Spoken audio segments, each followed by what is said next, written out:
ఉండునుగాక.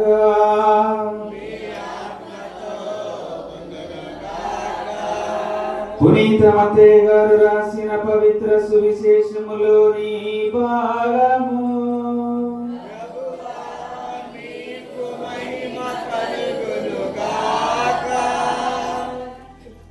మత్తయి శుభవార్త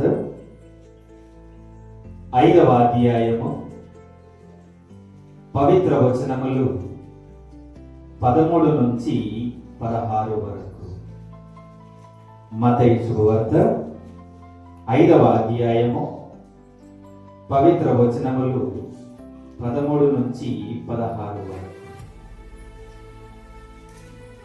యేసు తన శిష్యులతో ఇట్లనెను,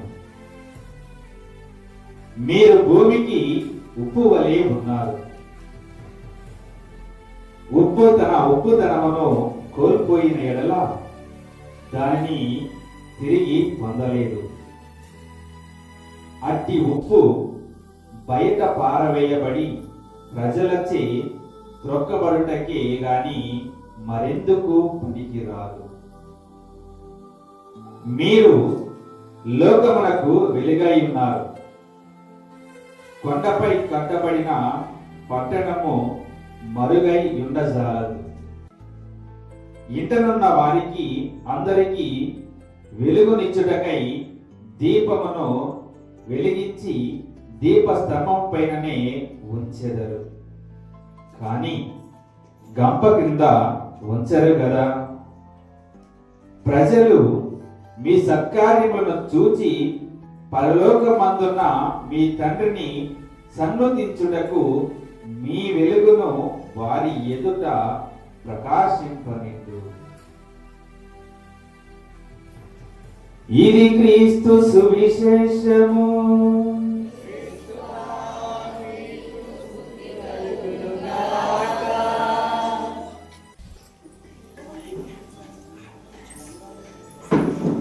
క్రీస్తునాథుని యందు ప్రియమైనటువంటి దైవప్రజలారా, ప్రియ విశ్వాసులారా,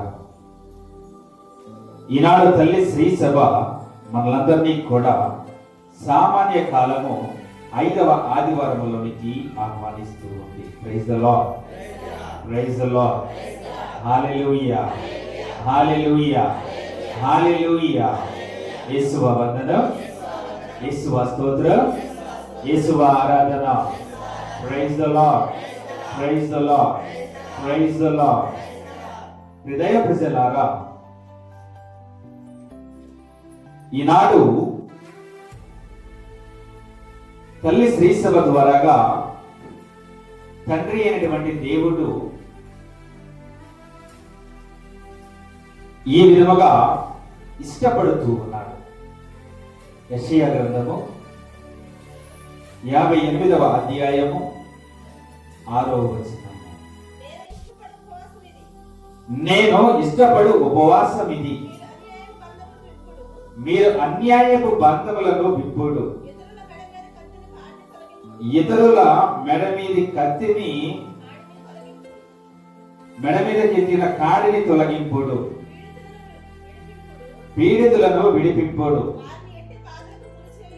వారిని ఎట్టి బాధలకును గురి చేయకుడు. ప్రైజ్ ది లార్డ్, హల్లెలూయా, హల్లెలూయా.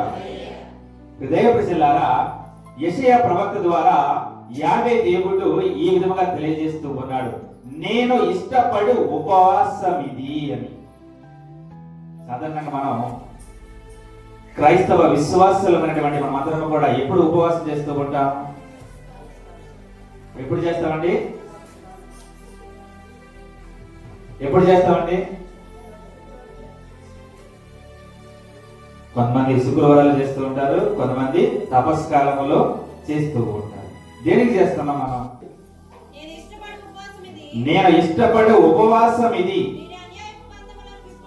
మీరు అన్యాయపు బంధములను విప్పుడు. అంటే దాని అర్థం ఏంటి? ఏంటంటే దాని అర్థం ఏంటి?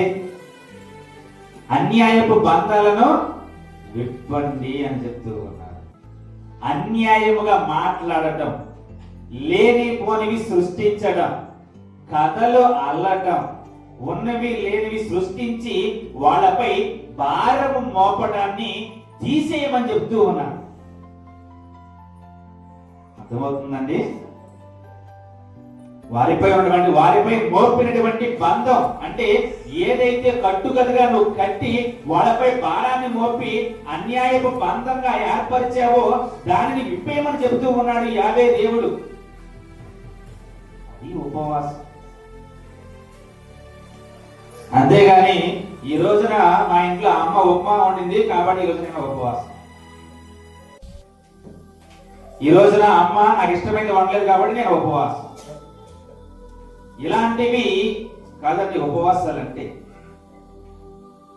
ఎప్పుడైతే అన్యాయపు బంధాలను ఎప్పుడైతే నువ్వు విప్పుతావో, వాళ్ళపై అన్యాయపు భారాలను ఎప్పుడైతే మోపకుండా ఉంటావో అప్పుడే నువ్వు నిజమైనటువంటి ఉపవాసం ఉన్నట్టు లెక్క. Praise the lord.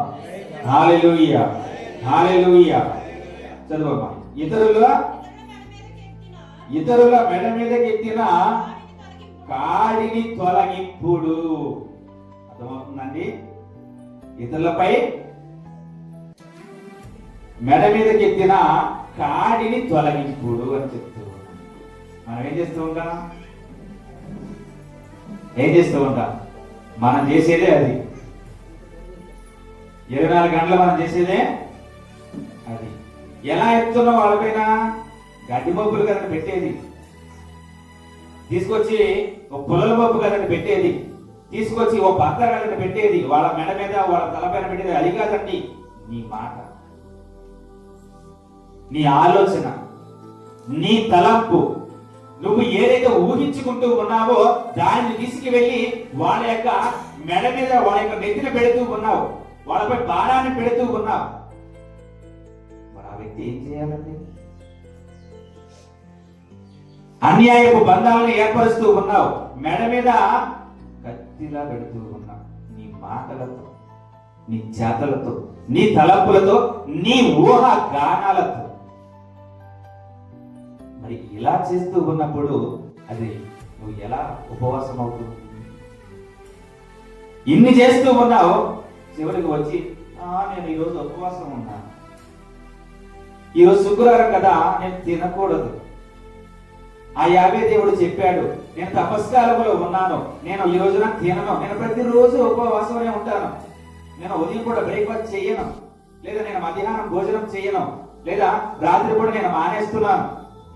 దేనికి మానేస్తున్నావు? మన ఒంట్లో ఓర్చుకోలేదు. ఎవరైనా మంచి సంపాదన సంపాదిస్తూ ఉంటే ఓర్చుకోలేదు. ఎక్కడి నుండి వస్తుంది? ఏ విధంగా సంపాదిస్తున్నాడు? ఏం చేస్తున్నాడు? ఎవరితో మాట్లాడుతూ ఉన్నాడు? ఏదైనా లూటీ పని చేశాడా? లేకపోతే ఎవరైనా అన్యాయం చేస్తూ ఉన్నాడా? ఎవరైనా మోసం చేస్తూ ఉన్నాడా? లేకపోతే మాయమాటలు చెప్పి సంపాదిస్తున్నాడా చెప్పేసి ఇలా ఊహించుకుంటూ ఉంటామే కానీ అసలు కష్టపడుతూ ఉన్నాడే. ఆ బిడ్డ కోసం ప్రార్థన చేద్దాం. ఆ దేవుడు ఆ బిడ్డను చల్లగా చూడాలని ప్రార్థన చేద్దామని ఏ రోజున మనం ప్రార్థన చేస్తూ ఉంటామా? చెయ్యం. ఎందుకంటే ప్రతి నిమిషము కూడా ఎదుటి వాడిని ఏదో విధంగా బాధ పెట్టాలి. ఆడు బాధపడితే నాకు సంతోషం, వాడు బాధపడితే నాకు సంతోషం. ఇలాంటి మూర్ఖత్వపు జీవితాన్ని జీవించడానికి మనం ఇష్టపడుతూ ఉన్నాం ఈ రోజులలో.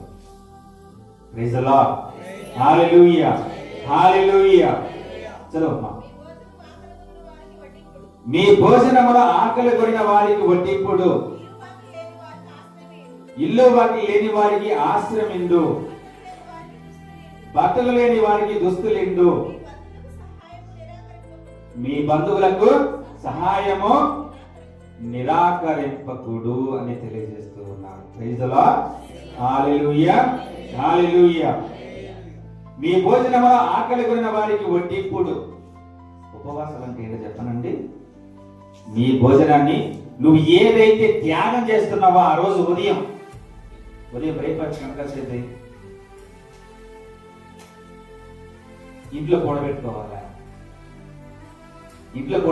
ఏం చేయాలి? ఇక్కడ చెప్తూ ఉన్నారు, మీ భోజనమును ఆకలి కొనిన వారికి వడ్డింపుడు, ఇల్లు వాకి లేని వారికి ఆశ్రమిండు, బట్టలు లేని వారికి దుస్తులిండు, మీ బంధువులకు సహాయము నిరాకరింపకుడు. బియ్యం కూడా తీసుకుంటారు ఈ మధ్య. మీరు రేషన్ బియ్యం అయితే ఎలా తీసుకుంటారు? ఏ సభ ముసులు బియ్యం మీద తీసుకుంటారు. ఈ విధముగా ప్రియమైనటువంటి దైవ ప్రజలారా, వచ్చినటువంటి వ్యక్తికి కనీస నిత్య అవసరం. వచ్చినటువంటి వ్యక్తిని ఒట్టి చేతులతో పంపించకూడదని చెప్పేసి మనం ఏం చేస్తూ ఉంటాం? ఏ పప్పు డబ్బాలయో ఏ బైబిల్ తీసి 10 రూపాయలు తీసి మనం ఏం చేస్తూ ఉంటాం? మా ఇంట్లో ఉన్నటువంటి చిన్నపిల్లల ద్వారాగా మనం ఇస్తూ ఉంటాం. ఎందుకంటే పుణ్యం అనేది మన బిడ్డలకు దక్కాలి.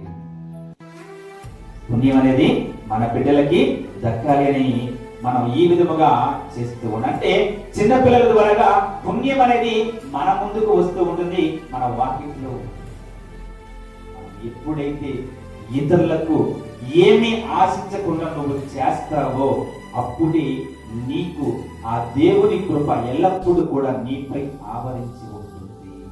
Praise the Lord. Hallelujah, hallelujah, hallelujah. మరి ఎప్పుడైతే సూర్యుని వలె మీపై ఆయన కృప ప్రకాశిస్తూ ఉంటుందో త్వరగా మీ గాయాలు మానును అంటే. మీ గాయాలు అంటే ఏంటి? నీలో ఉన్నటువంటి వేదన, నీలో ఉన్నటువంటి బాధ, నీలో చెప్పుకున్నటువంటి విషయాలు ఎన్నో ఉంటాయి. వాటిని అన్నిటినీ కూడా తూర్చి వేస్తాడు యావే దేవుడు అని తెలియజేస్తూ ఉన్నారు యెషయా. చెప్పుకున్నటువంటి బాధలు ఉంటాయి. ఎవరికి చెప్పాలో తెలియదు, ఏం చేయాలో తెలియదు, ఎక్కడికి వెళ్ళాలో తెలియదు, అసలు ఎలా ఈ యొక్క జీవితాన్ని ముందుకు నడిపించాలనేటువంటి విషయంలో ఆ యావే దేవుడు నీపై ఆయన యొక్క కృపను ప్రకాశిస్తూ ఉంటాడు. ఎప్పుడైతే ఈ యొక్క నిజమైనటువంటి ఉపవాసం చేస్తావో అప్పుడే ఆ దేవుడు నిన్ను ఇష్టపడతాడు. Praise the Lord. Hallelujah, hallelujah. చదువు. మీ సాన్నిధ్యము మీ వెనువెంట వచ్చును. మీరు ప్రార్థించినప్పుడు నేను మీ వేడుకలను ఆలింతును. మీరు మొరపెట్టినప్పుడు నేను మీకు ప్రత్యుత్తరం ఇత్తును. మీరు ఇతరులను పీడింపకుడు, అవమానింపకుడు, దుష్టవాక్కులు పలకకుడు అని చాలా చక్కగా తెలియజేస్తున్నారు యెషయా. ఆ ప్రవక్త ఏ విధముగా అయితే చెప్పాడో మనము కూడా అదే విధంగా నడుచుకోవడానికి ప్రయత్నం చేయాలి. విశ్వాసమైనటువంటి మనము ఆ దేవుణ్ణి అనుసరించే భక్తులము, విశ్వాసులము కాబట్టి యెషయా ప్రవక్త ఏ విధముగా అయితే చెప్పాడో అదే విధముగా మనము కూడా నడుచుకోవాలి. మీరు ప్రార్థించినప్పుడు నేను మీ వేడుకలను ఆలింతును. మీరు మొరపెట్టినప్పుడు నేను మీకు ప్రత్యుత్తరం ఇత్తును. మీరు ఇతరులను పీడింపకుడు, అవమానింపకుడు అని తెలియజేస్తారు. మన జీవితంలో ఎక్కువగా చేసేది ఇదేనండి. ఇతరులను పీడించడం, ఇతరులని అవమానించడం, దుష్టవాక్కులు పలకడం. దుష్టవాక్కులు అంటే చంద్ర ఇక్కడ చాలా చక్కగా మర్యాదగా వాక్యం ఒక పదాన్ని ఇచ్చాడు, దుష్టవాక్కులు అని. మన భాషలో చెప్పాలంటే పర్యాయ పదాలు నానార్థాలు ఉన్నాయి. దానికి మన భాషలో చెప్పాలంటే దానికి పర్యాయ పదాలు నానార్థాలు ఉన్నాయి. ప్రియమైనటువంటి దైవ ప్రజలారా, మరి ఇలాంటివి ఏమీ కూడా చేయకండి అని చెప్తూ ఉన్నారు. అప్పుడే నేను మిమ్మల్ని ఇష్టపడతానని కూడా తెలియజేస్తూ ఉన్నాను. దైవ ప్రజలారా, ఇదే నిజమైనటువంటి ఉపవాసం. అప్పుడే ఆ యావే దేవుడు మనందరినీ కూడా తన యొక్క స్వచ్ఛమైనటువంటి హృదయముతో ఇష్టపడతాను అని కూడా చాలా చక్కగా ఈ రోజున వాక్యాల ద్వారా తండ్రి దేవుడు మనందరికీ కూడా తెలియజేస్తూ ఉన్నారు. Praise the Lord. Hallelujah, hallelujah, hallelujah. ఆకలి కొనిన వారికి భోజనము పెట్టుడు, బాధితులను ఆదుకొనుడు, అప్పుడు చీకటిలో మీ మీద వెలుగు ప్రకాశించును, మీ చుట్టూనున్న అంధకారము మిట్ట మధ్యాహ్నపు వెలుగుగా మారిపోవును అని ఇక్కడ వాక్యము మనందరికీ కూడా సెలవిస్తూ ఉంది. ఆకలి కొనిన వారికి భోజనము పెట్టుడు, బాధితులను ఆదుకొనుడు, అప్పుడు చీకటిలో మీ మీద వెలుగు ప్రకాశించును, నీ చుట్టూనున్న అంధకారము మిట్ట మధ్యాహ్నపు వెలుగుగా మారిపోవును అని దైవ ప్రజలారా, మన జీవితాలలో ఎందుకని చీకటిగా ఉంది అంటే మనం చేయాల్సింది చేయాలి. క్రైస్తవులుగా, ఆ దేవుని అనుసరించే విశ్వాసులుగా మనం ఏం చేయాలో దానిని చేయలేకపోతూ ఉన్నాం. జ్ఞాన స్నానం పొందినటువంటి బిడ్డ ఏ విధముగా ఉండాలి, ఏ విధముగా జీవించాలి, ఏ విధముగా చేయాలి అని మనం తెలుసుకోలేదు. సాధారణమైనటువంటి జీవితాన్ని జీవించేస్తూ ఉన్నాం. దేవుని బిడ్డలు అంటే ఒక గౌరవప్రదం. యావే దేవుడు చెప్తూ ఉన్నాడు, మీరు నా బిడ్డలు అంటే దాని అర్థం ఏంటి? దేవుడు ఎంత అత్యున్నత స్థాయిలో ఉన్నాడో ఆయన చెబుతూ ఉన్నాడు, మీరు నా బిడ్డలు అని. అంటే మనకు కూడా ఆ గౌరవం అనేది ఉంది, ఆ మర్యాద అనేది ఉంది, ఆ హోదా అనేది ఉంది. ఆ మర్యాదకు తగ్గట్టుగా, ఆ హోదాకు తగ్గట్టుగా మనం జీవించాలి, మనం మాట్లాడాలి, మనం ప్రవర్తించాలి, మనకు జీవిత విధానం మారాలి.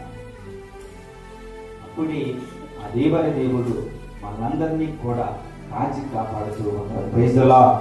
హల్లెలూయా, హల్లెలూయా. అదే విధంగా ప్రియమైనటువంటి దైవ ప్రజలారా, ఇక్కడ మనం చూసినట్లయితే చీకటిలో మీ మీద వెలుగు ప్రకాశించును, మీ చుట్టూ ఉన్న అంధకారము మిట్ట మధ్యాహ్నపు వెలుగుగా మారిపోవును అని తెలియజేస్తూ ఉన్నాడు. నీపై గొప్ప వెలుగు అనేది ప్రకాశిస్తూ ఉంటుంది. నీపై గొప్ప వెలుగు అనేది ప్రకాశిస్తూ ఉంటుంది. ప్రియమైనటువంటి దైవ ప్రజలారా, నీలో ఉన్నటువంటి చీకటి అనేది తొలగిపోతూ ఉంటుంది. ఎప్పుడైతే నా యొక్క మాటను విని నా యొక్క వాక్యాన్ని నువ్వు ఆలకించి పాటిస్తావో నీలో ఉన్నటువంటి చీకటి అనేది తొలగిపోతూ ఉంటుంది. అప్పుడే ప్రియమైనటువంటి దైవ ప్రజలారా, నిజమైనటువంటి జీవితాన్ని జీవించగలవు. అప్పుడే హృదయ పరివర్తనము కలిగి దేవునికి ప్రీతికరమైనటువంటి బిడ్డగా నువ్వు జీవించగలవు అని కూడా తెలియజేస్తూ ఉన్నాను. చదువమ్మా.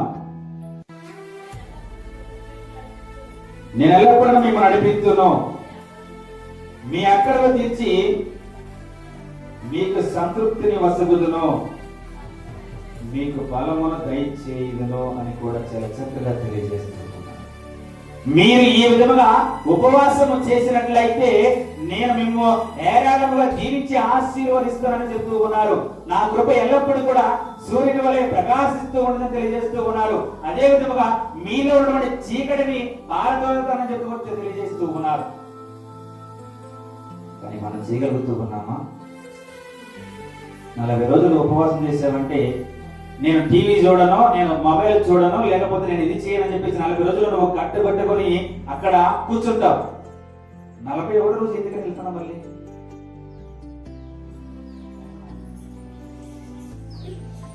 ఈ 40 రోజులు చేసింది దేనికి? మారడానికి కదా. 40 రోజులు చేసింది దేనికి? మారడానికి కదా, హృదయ పరివర్తన కలిగి జీవించడానికి కదా. మళ్ళీ మొదటి రోజు కాదండి, ఆ గుడ్ ఫ్రైడే పవిత్ర శుక్రవారం నాడు సాయంకాలం అయిపోతే సాయంత్రానికి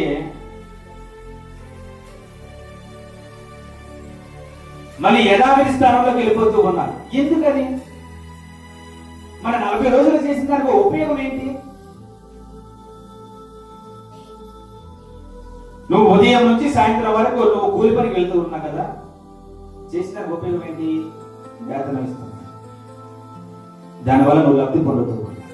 మరి 40 రోజులు నువ్వు చేసడానికి నీ ఉపయోగం ఏంటి? నీ లాభం ఏంటి?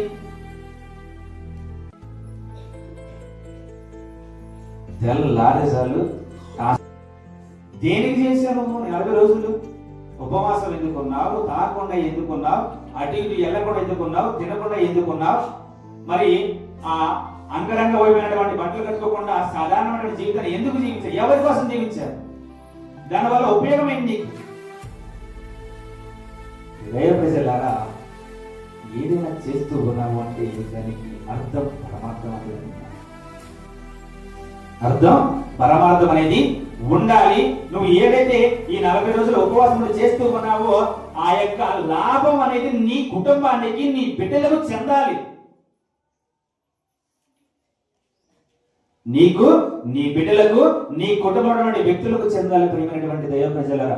అప్పుడే ఆయన యొక్క కృప అనేది ఎల్లప్పుడూ మీపై, మీ బిడ్డలపై, నీ కుటుంబంపై, నీ సంఘముపై ఉంటుంది. Praise the Lord. Hallelujah, hallelujah, hallelujah. అదే విధంగా ప్రియమైనటువంటి దైవ ప్రజలారా, ఈ రోజున 2వ పట్టణంలో కూడా పునీత పౌలు గారు ఈ విధంగా తెలియజేస్తూ ఉన్నారు. 2వ వచనం చదవను. నేను మీతో ఉన్నప్పుడు యేసుక్రీస్తును గూర్చి, అందులో ముఖ్యంగా శిలువపై ఉన్న ఆయన మరణమును గూర్చి, ఆయన మరణమును గూర్చి తప్ప మరేమీ తెలుసుకొనకూడదని నేను నిశ్చయించుకుంటుని. మనం తెలుసుకోవలసింది యేసు ప్రభు యొక్క మరణము గూర్చి తప్ప మరేమీ తెలుసుకోనకూడదని నేను నిశ్చయించుకున్నానని ఆయన చెబుతూ ఉన్నాడు. ఎవరు చెబుతూ ఉన్నారు? పౌలు గారు తెలియజేస్తూ ఉన్నారు. దేవాలయానికి వచ్చినప్పుడు, దేవుని యొక్క వాక్యాన్ని పట్టుకొని నువ్వు వచ్చినప్పుడు నువ్వేం చేయాలి? ఏం చేయాలి? శిలువపై మరణించినటువంటి దేవుని గురించి తెలుసుకోవాలి. ఆయన గురించి మాత్రమే నువ్వు ఆలోచించాలి. మనం ఏం చేస్తూ ఉంటాం? ఇక్కడ కూర్చొని కూడా ఏం చేస్తూ ఉంటాం? మా ఆయన ఈరోజు మాసం తీసుకొచ్చాడో లేదు, ఈరోజు చేపలు తెస్తాడో చికెన్ తీసుకొస్తాడో, మరి దానికి అల్లం పేస్ట్ ఉందో లేదా అయిపోయిందో ఫ్రిడ్జ్లో నేను చూడండి కూడా చూడలేదు, కొత్తిమీర కాడ తీసుకొచ్చాడో లేదో, అసలు వంటలో లేదు, లేకపోతే రెస్టారెంట్ తీసుకెళ్తే బాగుండు. ఇలా దేవాలయంలో కూర్చొని ఆదివారం నాడు మనం ఆలోచించే ఆలోచనలు ఈ విధంగా ఉంటాయి. దేవాలయానికి వచ్చామంటే ఏం చేయాలి? దేవుని గురించి, శిలువపై ఆయన చెప్పినటువంటి మాటల గురించి మాత్రమే నువ్వు ఆలోచించాలి, తెలుసుకోవాలి. కానీ ఇవన్నీ వదిలేసి ఏం చేస్తూ ఉంటాం? ఊర్ల విషయాలన్నీ జ్ఞాన స్నానము ద్వారాగా తన హక్కును చేర్చుకుంది ఆయన గురించి తెలుసుకోవడానికి. ఆరోగ్యం ఇచ్చేది ఆయన, నిన్ను పొద్దున్నే లేపేది ఆయన, నిన్ను సాయంత్రం పూట మళ్ళీ ప్రశాంతంగా పొడుగు పెట్టేది ఆయన, నువ్వు చేసుకునే పనులకి కావాల్సిన శక్తిని ఇచ్చేది ఆయన. ఆయన గురించి తెలుసుకో. ఆ మూలని ఏం జరిగిందని అడుగుతున్నారు. ఆ అమ్మ ఎందుకని పద్దాకలు అర్థనే ఉంది. ఆ అత్త కూడా ఏ పని బట్టి ఏం లేదనుకుంటా, మాట్లాడుతూనే ఉంటారు, గొడవడుతూనే ఉంటారు. ఇలాంటి మాటలే మనకి ఆతృత, క్యూరియాసిటీ, ఆతృత. తెలుసుకోవాలి ఏం జరుగుతుంది అక్కడ, ఏం మాట్లాడుకున్నారు అక్కడ. ఇద్దరు అక్కడ కూర్చొని మాట్లాడుతూ ఉన్నారంటే చాలు, అమ్మో ఇంకేముంది నా గురించే మాట్లాడుతుంది, అమ్మో ఇంకేముంది నా గురించే మాట్లాడుతుంది, నా గురించే మాట్లాడుకుంటున్నారు. భయం, ఆందోళన, టెన్షన్. ప్రశాంతంగా పడుకోవో, ప్రశాంతంగా తినలేవు, ప్రశాంతంగా పనిచేయలేవు. అరే నీకు ఇచ్చింది మంచి ఆరోగ్యాన్ని ఇచ్చింది ఎవరు? ఆయన. నిన్ను నడిపించేది ఆయన, నీకు శక్తినిచ్చింది ఆయన. కానీ మనం ఏం చేస్తూ ఉంటాం? ఆయనను వదిలేసి మిగతా అన్ని విషయాలను మనం ఏం చేస్తూ ఉంటున్నామంటే నాకే కావాలి. దైవ ప్రజలారా, ఆ దేవుని గురించి తెలుసుకోవాలి. ప్రియమైనటువంటి కుమారుడు శిలువపై మరణిస్తూ ఎన్నో విధాలుగా మన పాపాలను క్షమిస్తూ మనల్ని తన మార్గములో నడిపించడానికి ప్రయత్నం చేస్తూ ఉన్నాడు. Praise the Lord. Hallelujah, hallelujah. అదే విధంగా ప్రియమైనటువంటి దైవ ప్రజలారా, ఈ రోజున తల్లి శ్రీ సభ ఈనాటి సువిశేష పట్టణం ద్వారా ఈ విధంగా తెలియజేస్తూ ఉంది. మీరు భూమికి ఉప్పు వలెనున్నారు. ఉప్పు తన ఉప్పదనమును కోల్పోయిన యెడల దానిని తిరిగి పొందలేదు. అట్టి ఉప్పు బయట పారవేయబడి ప్రజలచే త్రొక్కబడుటకే గాని మరెందుకును పనికి రాదు. ఉప్పు తన ఉప్పదనాన్ని కోల్పోతే ఎందుకు పనికి రాదు. ఒక క్రైస్తవుడిగా నీ యొక్క క్రైస్తవ తత్వాన్ని నువ్వు వదిలేస్తే నువ్వు జీవించగలవా? జీవించలేవు. ఒక విశ్వాసిగా నీ యొక్క విశ్వాసాన్ని నువ్వు కోల్పోయాము అంటే నిన్ను ఒక హైందవుడిగా చూస్తారు.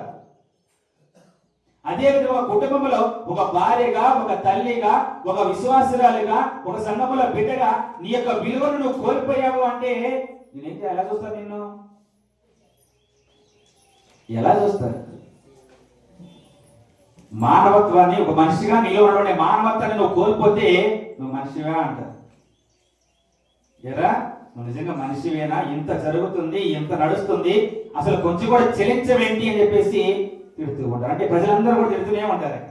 అంటే త్రొక్కటం, మాటలతో త్రొక్కటం, మాటలతో త్రొక్కటం ప్రియమైనటువంటి దైవ ప్రజలారా.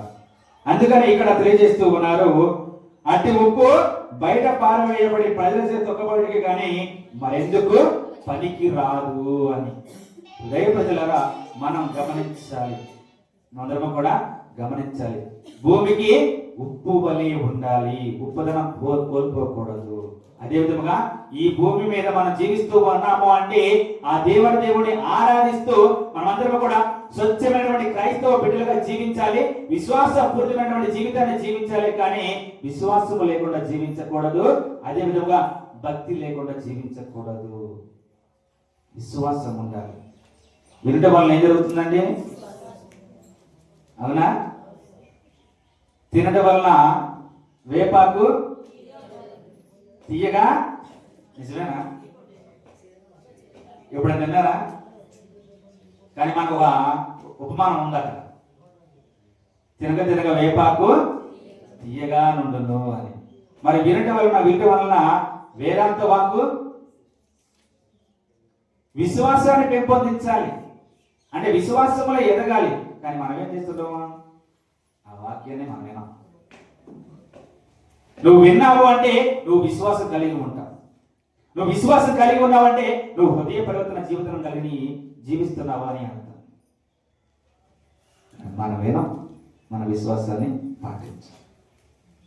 దైవ ప్రజలారా, అదే విధముగా ఈ రోజున తల్లి శ్రీసభ మనందరికీ కూడా తెలియజేస్తూ ఉంది, ఉప్పు ఉప్పుదనాన్ని కోల్పోతే ఏ విధంగా తొక్కేస్తారో మనము కూడా మనలో ఉన్నటువంటి విశ్వాసాన్ని మనం పెంపొందించుకొని మనకి కార్యాల ద్వారా చూపించకపోతే మనల్ని కూడా అలాగే చూస్తారు జనాలు, మనల్ని కూడా అలాగే త్రొక్కి వేస్తారు. చదువమ్మా. మీరు లోకమునకు వెలుగై ఉన్నారు, కొండపై కట్టబడిన పట్టణము మరుగై ఉండజాలదు. ఇటనున్న వారికి అందరికీ వెలుగునిచ్చుటకై దీపమును వెలిగించి దీపస్తంభము పైననే ఉంచెదరు, కానీ గంప కింద ఉంచరు కదా అని తెలియజేస్తూ ఉన్నారు. ప్రజలు మీ సత్కార్యములను చూచి పరలోకమందున్న మీ తండ్రిని సన్నుతించుటకు మీ వెలుగును వారి ఎదుట ప్రకాశింపనిండు. అర్థమైనది ఈ మాట? ప్రజలు మీ సత్కార్యములను చూచి పరలోకమందున్న మీ తండ్రిని సన్నుతించుటకు మీ వెలుగును వారి ఎదుట ప్రకాశింపనిండు. అంటే ఇక్కడ దాని అర్థం మనమందరము కూడా ఆయనకి సాక్షులుగా ఉండాలి. అంటే నీ కార్యాల ద్వారాగా, నీ మాటల ద్వారాగా, నీ జీవిత విధానము ద్వారాగా ఎవరైతే ఇతరులు వెలుగును పొందుతూ ఉన్నారో వాళ్ళందరూ కూడా ఏం చేయాలి? ఆ దేవుడిని సన్నుతించడానికి నీవు వెలుగై ఉండాలి. ఇతరులకు నువ్వు వెలుగై ఉండాలి. అంటే వాళ్ళు ఏం చేస్తారు? నువ్వు ఎవరినైతే దేవుణ్ణి, ఏ దేవుడికి నువ్వు ఆరాధిస్తూ ఉన్నావో, ఎవరినైతే ఇష్టపడుతూ ఉన్నావో, ఎంతలో నువ్వు ప్రార్థన చేస్తూ ఉన్నావో, అదే విధంగా వాళ్ళు కూడా నిన్ను చూసి ఏం చేయాలి? అదే విధంగా ప్రార్థన చేయాలి. అంటే వెలుగులోకి తీసుకురావడం, దేవుడిని సన్నుతించడము, ఆరాధించడము, స్తుతించడము, మహిమపరచడం. నువ్వు ఎప్పుడైతే ఇది చేస్తావో ఆయనకు సాక్షిగా నువ్వు నిలుస్తున్నావని అర్థం. అంతేగాని నువ్వు నీ ఇష్టానుసారంగా జీవిస్తే ఆయనకి సాక్షిగా ఉంటావా? సంఘంలో నువ్వు మాట్లాడే విధానాన్ని బట్టి ఇతర సంఘస్థులు చూస్తూ ఉంటారు, చూస్తారండి. నువ్వు క్రైస్తవురాలవమ్మా, నువ్వు క్రైస్తవురాలు, నువ్వు గుడికి వెళ్తున్నావా, నువ్వు ఈ విధంగా మాట్లాడతావు నువ్వు? ఈ విధంగా నీ నోటి నుంచి మాటలు వస్తాయా? దేవుని వాక్యం చదువుతూ ఉన్నావా? మీ గురువులు అలాగే బోధిస్తూ ఉన్నారా? ఇలా మాట్లాడమని చెప్పారా అని అడుగుతారండి. దేవుణ్ణి నమ్మనటువంటి వ్యక్తులను కూడా మన యొక్క జీవిత విధానం ద్వారా నమ్మించేలా మనం జీవించాలి. ఎందుకంటే నువ్వు సంతోషముగా ఆనందముగా ఉన్నావు అంటే నీ కృప ఆయనపై ఉందని అర్థము. దేవుని కృప నీపై ఉందంటే నీ పక్కన ఉన్నటువంటి వ్యక్తులు కూడా నమ్మి నీ యొక్క జీవిత విధానాన్ని చూసి ఆ యొక్క మార్గంలోకి నడవడానికి ప్రయత్నం చేస్తారు. అంటే ఇక్కడ దేవుడిని స్తుతించడానికి వాళ్ళు కూడా వస్తారు అని అర్థం. కనుక ప్రియమైనటువంటి దైవ ప్రజలారా, ఎవరెవరైతే అంధకారంలో చీకట్లో నడుస్తూ ఉన్నారో వాళ్ళని కూడా మన యొక్క జీవిత విధానం ద్వారాగా, జీవిత సత్కార్యాల ద్వారాగా మన వెలుగులోకి తీసుకురావడానికి మన యొక్క జీవితము ఒక ఉదాహరణగా ఉండాలని ఈ రోజున వాక్యము సెలవిస్తూ ఉంది. కనుక ప్రియమైనటువంటి దైవ ప్రజలారా, ఈ రోజున తల్లి శ్రీసభ మనకిచ్చినటువంటి ఈ యొక్క అంశాలను ధ్యానించుకోవడానికి ఆ దేవుడు మనకు కావాల్సిన శక్తిని బలాన్ని ఇచ్చారు. అదే విధముగా మనమందరము కూడా భూమికి ఉప్పు వలె వెలుగు వలె ఉండాలని తెలియజేశారు. అదే విధముగా ఒక ఉపవాసము, నిజమైనటువంటి ఉపవాసము, అదే విధముగా దేవుడు ఇష్టపడే ఉపవాసం ఏంటో కూడా ఈ రోజున మొదటి పట్టణంలో తల్లి శ్రీసభ మనందరికీ కూడా చాలా చక్కగా తెలియజేస్తూ ఉంది. మరి ఈ యొక్క వాక్యాలను మనం ధ్యానించుకొని మన యొక్క జీవిత విధానములో వాటిని పాటించడానికి కావాల్సిన శక్తిని దయచేయాలని ఈ పవిత్రమైనటువంటి దివ్యబలి పూజలో అందరూ కూడా ప్రార్థించుకుంటూ ఆ చల్లని దేవుడు మనందరినీ కూడా నిండుమెండుగా దీవించి ఆశీర్వదించాలని ప్రార్థన చేసుకుందాం.